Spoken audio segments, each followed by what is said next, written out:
नमस्कार दोस्तों, मोक नायक विशेष में आपका स्वागत है। रोडू मासूम की मौत के पीछे जितने भी कारण है और जितनी भी चीजें हैं, हमने आपको बहुत विस्तार से पहले भी बता चुके हैं। जब 26 तारीख को मोक नायक ने इस चैनल पर, अपने चैनल पर इस खबर को चलाया था, तो देश के बहुत सारे लोगों ने मुझे कॉल किया, मुझे फोन किया कि ये न्यूज फेक है, ऐसा नहीं हो सकता है और आप ऐसी न्यूज़ों को मत फैलाओ, आप ऐसी खबरों को मत चलाओ जिससे देश में बौद्ध रशन फैलती है, जिसमें देश में घृणा फैलती है। मुझे बहुत सारे लोगों ने फोन ही नहीं किया, संगठन के बड़े बड़े लोगों ने भी मुझे संपर्क किया कि ये गलत चीज आप चला रहे हो। आज क्या है दोस्तों, आज पूरे भारत के अंदर इस खबर का असर हो चुका है। जितने भी सोशल मीडिया के लोग हैं, अब इस खबर पर वीडियो बना रहे हैं। और बड़ी बात यह है कि जो टीवी है, जो हमारा इलेक्ट्रॉनिक मीडिया है, वो भी इस खबर को कवर दे रहा है। यह है मोक नायक न्यूज का बहुत बड़ा असर। ये आवाज जो दफन की गई है कहीं, जिनको जला दिया गया है, जिस आवाज को खत्म कर दिया जाता है, जिस आवाज को चंद लालच देकर, चंद डर पैदा कर खत्म किया जाता है, उस आवाज को उठाया है तो वो है मोक नायक। तो फिर मैंने बोला कि मतलब क्या हुआ और क्या किया यहाँ। उसने बोला पुष्पों की दुकान में गया था मैं। एक बार मैंने उसको आवाज मारी, आवाज मारने के बाद वो उसने नहीं सुना।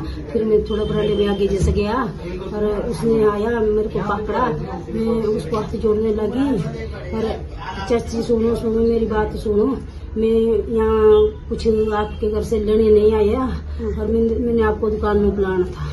तो उसने मेरे को पकड़ा, उसने मेरे को गौशाले में बंद किया और उसने मेरी एक बात नहीं सुनी और बंद किया और बाहर से ताला लगाया।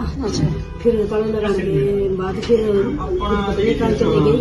मेरे को डर लगा हुआ था, मैंने फिर वो खिड़की की जाली तोड़ के निकल गया। फिर जब घर में आया वो तो बिल्कुल डरा हुआ जैसा था, डरा हुआ खाली मम्मी।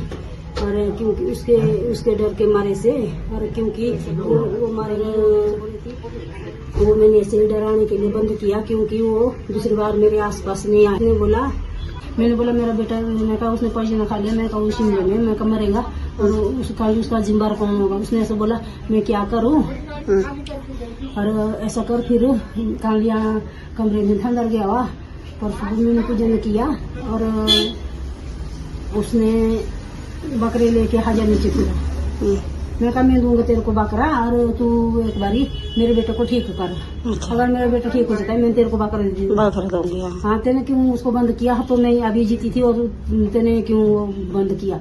और बंद कर दिया तो तेने वहीं पर खड़ा रहना था और वो मर तो नहीं जाता, आज मेरा बेटा जीता तो होता। मैंने ये बोला उसको। अच्छा हाँ, ठीक है जी। गुड़िया कांड हुआ, इस देश के अंदर निर्भय कांड हुआ।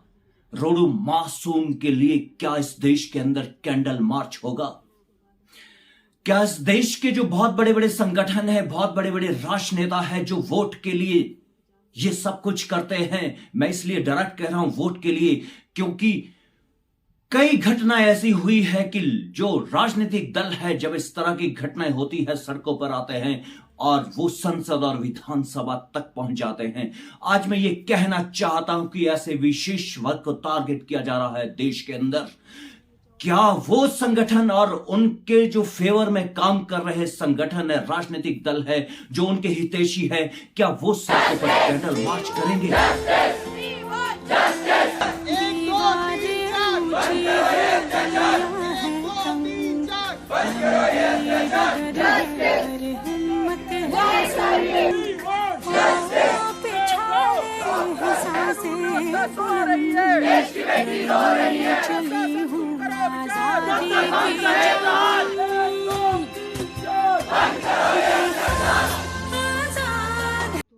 दोस्तों, इस देश के अंदर बहुत सारे संगठन बने हैं।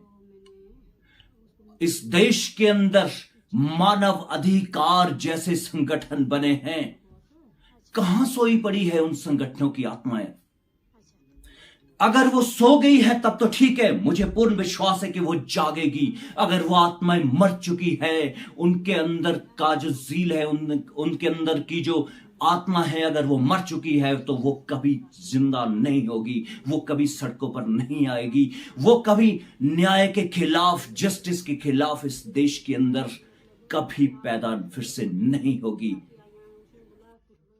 दोस्तों, हमने लोगों से पूछा अभी कुछ दिनों पहले कि इस देश के जो रिजर्वेशन के विधायक जाते हैं, जो रिजर्वेशन के सांसद देश के विधानसभा और संसद तक पहुंचते हैं, उनकी क्या स्थिति है, तो आम जन क्या कह रहा है, मैं एक बाइट वो भी आपको बताना चाहता हूं। पर सीट वाले समय में आप देखिए हम बड़े कदम उठाने जा रहे हैं, सब होगा। भाटिया जी, मेरे एक लास्ट क्वेश्चन है, जो हमारे बहुजन समाज के जो विधायक है, जो 17 विधायक है, तो आपको उनको क्या मैसेज आप देना चाहेंगे? अरे उनको क्या मैसेज देना, वो तो गुलाम है, चाटुकार समाज को बेचने वाले, समाज को खरीद कर बेचे, अपना स्वार्थ पूरे करने वाले हैं। उनको जो राजनीतिक पार्टियों ने सीटें दी है तो संविधान की बदौलत है। अगर आज राजनीतिक आरक्षण खत्म हो जाए तो 17 विधायक के 18-20 सांसद कोई नहीं रखेगा उनको तो झाड़ू के लिए शायद सोसाइटी में भी नहीं रखा जाएगा। भाटिया जी, जैसे की FIR दर्ज तो उस पर हो चुकी है, लेकिन वो किन धाराओं पर FIR दर्ज हुई है? देखो, जो धाराएं हैं वो तो जैसे बच्चे के साथ जितना जातीय आधार पर घटना घटित हुई है, जितने जो आंगन में गया अस्पृश्यता हुई बच्चे के साथ है, गंभीर मामला तो ये कि बच्चा है, बच्चे नादान होते हैं, बच्चे बिल्कुल नादान, उनको तो कोई मतलब ही नहीं है कि बच्चे और जानवर कहाँ गए हैं। तो जो भी नियम अनुसार वहाँ धाराएं बनती थी, या पहले जो उन्होंने SC/ST के तहत मामला दर्ज नहीं किया होगा, लेकिन बाद में जब वो इस मामले को उठा SC/ST के तहत मामला जो संगठनों के हमारे दर्शकों, आपने मूक नायक को देखा, आपने मूक नायक को सराहा। इससे पहले कि मैं एक छोटा सा विश्लेषण आप और करूं, आप इस चैनल को जरूर फॉलो करिए, शेयर करिए, लाइक करिए। देश का जेंजी अस्वस्थ है, नशे में है, धर्म के ट्रैप में फंसा है, आस्था के ट्रैप में फंसा है, जाति के बहुत बड़े ट्रैप में फंसा है। जब देश में बच्चा पैदा होता है एक ऐसे घर में, तो जब मां को पूछता है कि मां, ये बच्चा मेरे घर में अंदर क्यों नहीं आता है, मां मैं इसके हाथ से पानी क्यों नहीं पी सकता हूं, मां मैं इसके हाथ से खाना क्यों नहीं खा सकता हूं, मां मैं इसके हाथ ये बच्चा मेरे स्कूल में क्यों नहीं पढ़ता है, इसके लिए एक विशेष स्कूल क्यों है, तो इस देश की मां क्या कहती है कि ये छोटी जाति का बच्चा है, ये दलित का बच्चा है, ये हरिजन का बच्चा है, ये बहुजन का बच्चा है, ये गरीब का बच्चा है, इसके हाथ से खाना नहीं खा सकते हैं। अगर आप इसके हाथ से खाना खाओगे तो हमारा देवता नाराज हो जाएगा, हमारा भगवान नाराज हो जाएगा, हमारा भाग्य बिगड़ जाएगा, हमारा घर अपवित्र हो जाएगा।